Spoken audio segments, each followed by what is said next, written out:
ଯୁଦ୍ଧ ବେଳେ ନେତାଗିରି କରିବାକୁ ଅଣ୍ଟା ଭିଡ଼ିଥିଲା ପାକିସ୍ତାନ, ହେଲେ ନିଜ କଥା ଭାବିବାକୁ ବୋଧହୁଏ ଭୁଲି ଯାଇଥିଲା ଯେ ପାକିସ୍ତାନ କେତେ ଋଣରେ ବୁଡ଼ି ରହିଛି, ଅନ୍ୟ ଦେଶମାନଙ୍କ ଠାରୁ କେତେ ଋଣ ନେଇଛି। ଆଉ ଏବେ ମଧ୍ୟପ୍ରାଚ୍ୟ ଯୁଦ୍ଧରେ ପ୍ରଭାବିତ ୟୁଏଇ କହିଛି ଯେ ପାକିସ୍ତାନ ଯେଉଁ ଋଣ ରାଶି ନେଇଥିଲା ସେହି ଋଣ ପରିଶୋଧ କରୁ। ଏହା ପାକିସ୍ତାନକୁ ଅର୍ଥନୈତିକ ଦୃଷ୍ଟିରୁ ଏକ ବଡ଼ ପ୍ରଭାବ ପକାଇବ। नमस्कार, न्यूज रूम को स्वागत करुच्ची मु अभिन्न आशुतोष। दर्शक बंधु, आम समस्ते जानिछु जे अर्थनैतिक दृष्टि पाकिस्तान बेस दुर्बल।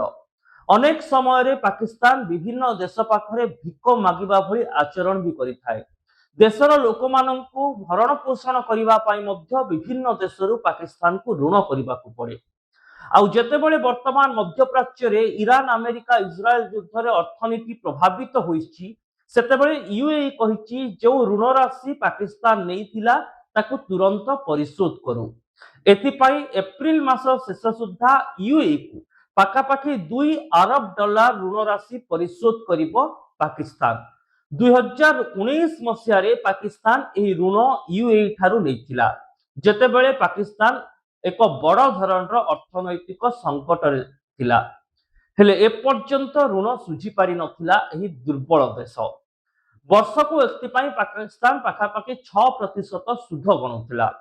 हेले युद्ध प्रभाव रे जेतेबेले यूएई रे तैल बजार एक रकमर ठप होई जाईछि, अर्थनैतिक चिंता भी प्रकट पाइछि। आउ एतिकी बेले यूएई पाकिस्तान को कहिछि जे ऋण तमे आम ठारू नेइथिलो सेही ऋण परिशोध कर। तेबे युद्धर प्रभाव रु जे केवल अर्थनैतिक संकट पाई यूएई पाकिस्तान रु निजर ऋण टंका मागुछि ताहा नुहे, बरम एहा पछरे पाकिस्तान रो दोमुहा कूटनैतिक गोटी चालना भी दायी। पाकिस्तान एभली एक देश जेतेबेले मध्यप्राच्यर अनेक देश ठारू से ऋण करिथाय। निज देशर लोक माननकु खाइबा पीइबा को हेले पाकिस्तान को अन्य देश पाखरे हाथ पकेइबा को पड़िथाय। आउ बाहर देश आर्थिक समर्थन नदेले एपर्यंत पाकिस्तान रो अर्थनैतिक भित्तिभूमि तो दोहली जाइथांता। हेले पाकिस्तान युद्ध समय रे ईरान को समर्थन करिबा परे चिहिकी उठिछि यूएई। किछि मास तळे पाकिस्तान रो सेना मुख्य आसिफ मुनीर यूएई जाइथिले। सेठारे यूएई रो अधिकारी माने तांको सीधा सीधा कहिथिले जेतेबेले आवश्यकता पडुछि सेतेबेले ऋण करिबा पई आम पाखकु आसुछ, आम देशरु टंका नेले तम देश चालुछि, हेले युद्ध भूमि रे आम उपरे जेउ देश आक्रमण करुछि तमे ताकु समर्थन करुछ।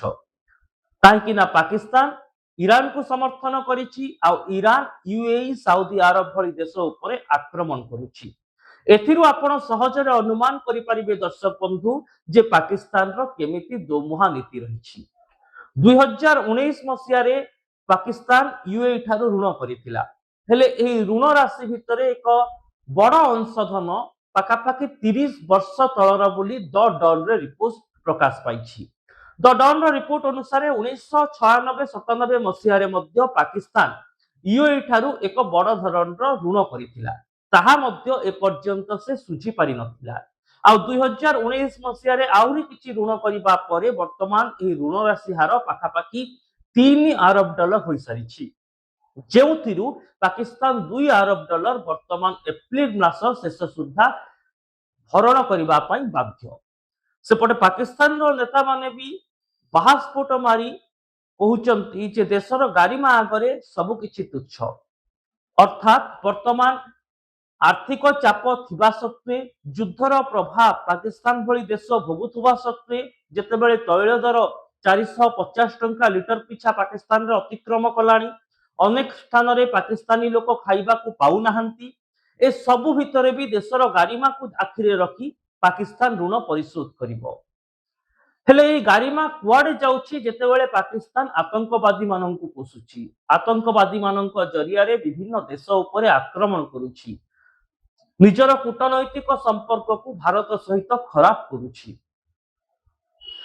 से कथा को बोधे सहजरे बुझिबार समय आसी जाइछि। आ पाकिस्तानी नेता जेतेबेले राष्ट्र गारिमा कथा कहउचंती, आतंकवाद कथा भितरे चिंता करिबा दरकार।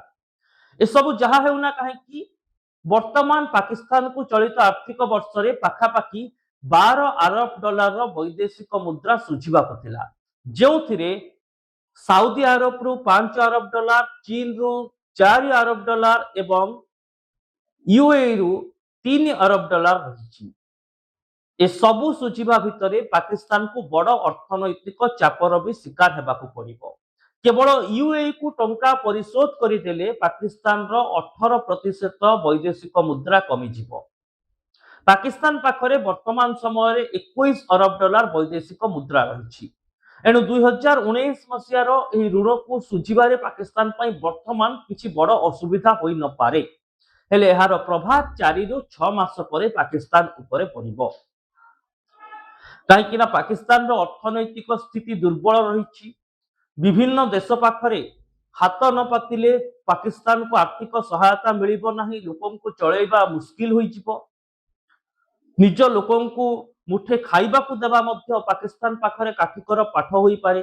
ସେପଟେ ମଧ୍ୟପ୍ରାଚ୍ୟରେ ଯୁଦ୍ଧ ଚାଲିଥିବା ବେଳେ ନିକଟ ଭବିଷ୍ୟତରେ ଅନ୍ତତଃ ମଧ୍ୟପ୍ରାଚ୍ୟର କୌଣସି ଦେଶ ଯେ ପାକିସ୍ତାନକୁ ଋଣ ଦେବେ ତାହାର ସମ୍ଭାବନା ଯଥେଷ୍ଟ କମ୍। ସେପଟେ ଯୁଦ୍ଧରେ ପାକିସ୍ତାନ ଯେଭଳି ଦୋମୁହାଁ ନୀତି ରଖିଲା, ଇରାନକୁ ସମର୍ଥନ କଲା କିନ୍ତୁ ସାଉଦି ଆରବର ସହ ଥିବା ସାମରିକ ସମ୍ପର୍କକୁ ଭୁଲିଗଲା, ୟୁଏଇ ଠାରୁ ଟଙ୍କା ନେଲା କିନ୍ତୁ ଏଇ ୟୁଏଇ ଉପରେ ଆକ୍ରମଣ କରୁଥିବା ଦେଶକୁ ସମର୍ଥନ କଲା, ଏସବୁ ପାକିସ୍ତାନ ପାଇଁ ଆଗାମୀ ସମୟରେ ମହଙ୍ଗା ବାହାର କରିବ। ଏବଂ ସେତେବେଳେ ଯେତେବେଳେ ଲୋକଙ୍କର ଆବଶ୍ୟକତା ବଢିଥିବ, ପାକିସ୍ତାନ ଉପରେ ଅର୍ଥନୈତିକ ଚାପ ବଢି ବଢି ଚାଲୁଥିବ, ତାକୁ ଆର୍ଥିକ ସହଯୋଗ ମିଳିବ ନାହିଁ, ଏହାର ସମ୍ଭାବନା ଯଥେଷ୍ଟ ଅଧିକ। ଆସିଫ ମୁନିରଙ୍କୁ ତ ଲଜ୍ଜିତ ହେବାକୁ ପଡିସାରିଛି ୟୁଏଇ ଦ୍ୱାରା। ବର୍ତ୍ତମାନ ଆଗକୁ ଋଣ ପରିଶୋଧକୁ ନେଇ ପାକିସ୍ତାନକୁ ଆଉ କିଏ ଟାର୍ଗେଟ କରୁଛନ୍ତି ତାହା ବି ଦେଖିବାକୁ ବାକି ରହିଲା।